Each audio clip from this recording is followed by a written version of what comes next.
ಎಷ್ಟುವಾ ದೇವರು ಇಂದ್ರ ಅಂತ ನಮ್ಮಪ್ಪ ನನ್ಗಿಟ್ಟಿದ ಹೆಸರನ್ನ ನಾನು ನನ್ನ ಗಾಡಿಗಿಟ್ಟಿದ್ದೀನಿ. ಏನು ಮಾಡಿದೀನೋ ಅದನ್ನ ಬಿಟ್ಟು ಬೇರೆ ಮಾಡಿದ್ದೀನಿ.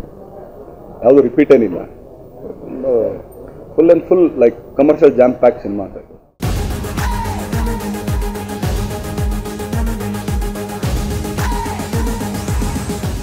ಸೊ ಒಂದೇನಂದರೆ ಅವ್ರು ಇವತ್ತವ್ರಿಗೆ ಏನು ಸಿನಿಮಾಗಳು ಮಾಡಿದ್ದಾರೆ ಅದಕ್ಕಿಂತ ಜಾಸ್ತಿ ಖರ್ಚು ಮಾಡಿ ಒಂದು ಹೆಚ್ಚು ಕಮ್ಮಿ ನನಗನ್ಸೋ ಮಟ್ಟಿಗೆ ಲೈಕ್ ನನ್ನ ಕೆರಿಯರ್ಗೆ ಒಂದು commercial cinema biggest budget cinema ಅಂತಂದ್ರೆ ಇದೆ.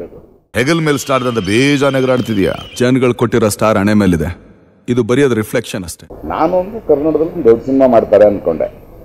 ಇಷ್ಟು ಅದ್ದೂರಿಯಾಗಿ ಸಿನಿಮಾ ಮಾಡ್ತಾರೆ ಅಂತ ನಾನು ಅಂದ್ಕೊಂಡೆ. ಯಾವುದೇ ಹಿಂದಿ ಅಥವಾ ತೆಲುಗಿನ ತಮಿಳಿನ ದೊಡ್ಡ ಸಿನಿಮಾಗಳಿಗೆ ಖರ್ಚು ಮಾಡುವಂತಹ ಟೈಮನ್ನು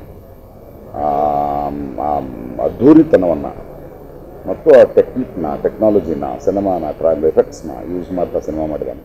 ಔಟ ಮುಟ್ಟಿದ್ರೇನೆ ಬಿಡಲ್ಲ. ಇನ್ನು ಹೆಣ್ಮಕ್ಳನ್ನ ಮುಟ್ಟಿದ್ರೆ ಬಿಡ್ತೀವಾ? ಇದು ಏನಂತಾರೆ ಐರಾವತ ಆನೆ ಪ್ರಸವ ಇದು. ಹಾಗಾದಾಗ ಮನುಷ್ಯರಿರೋ ಕಡೆ ಒಂದಷ್ಟು ಆತಂಕಗಳಿರುತ್ತೆ. ಖರ್ಚಾಗ್ತಾ ಆಗ್ತಾ ಸಿನಿಮಾ ದೊಡ್ಡದಾಗ್ತಾ ಎಷ್ಟೇ ನಂಬಿಕೆಯಿಂದ ಮಾಡಿದ್ರೂ ಮನುಷ್ಯನಿಗೆ ಸಹಜವಾದ ಆತಂಕಗಳಿರುತ್ತೆ. ಅದರಿಂದ ಚಿಕ್ಕ ಚಿಕ್ಕ ವಿರಸಗಳಿರುತ್ತೆ. ಅಂದರೆ ಸಿನಿಮಾದಲ್ಲಿ ಒಬ್ಬ ಪೊಲೀಸ್ ಅನ್ನೋನು ಯಾವ ರೀತಿ ಇದ್ದಾರೆ, ಯಾವ ರೀತಿ ಇರಬೇಕು ಅನ್ನೋದನ್ನ ಹೇಳಕ್ ಹೊರಟಿರುವಂಥ ಸಿನಿಮಾ. ಹಂಗಂತ ಯಾವುದೇ ಏನೋ ದೊಡ್ಡದಾಗಿ ಡಾಕ್ಯುಮೆಂಟ್ರಿ ಥರ ತತ್ವಗಳು ಆ ಥರದ್ದೆಲ್ಲ ಇಲ್ಲ. ಒಂದು ಜನಗಳಿಗೆ ತಿಳಿಸ್ಬೇಕಾಗಿರುವಂಥ ವಿಚಾರಗಳನ್ನ ಕಮರ್ಷಿಯಲ್ ಡೈಲಾಗ್ ಮುಖಾಂತರ ಹೇಳಿರುವಂಥ ಒಂದು ಸಿನಿಮಾ.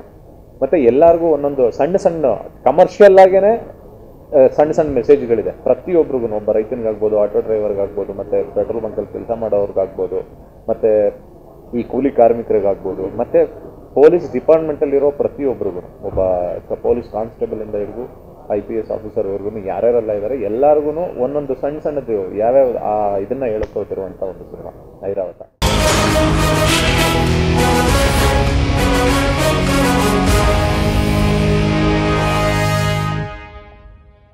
ಹಾಯ್, ನಾನು ನಿಮ್ಮ JK. ನೀವು ನೋಡ್ತಾ ಇರೋ ಸ್ಯಾಂಡ್ಲ್ವುಡ್ ಸೆಂಟ್ರಲ್. ಪ್ಲೀಸ್ ಸಬ್ಸ್ಕ್ರೈಬ್ ಮಾಡಿ. Keep watching.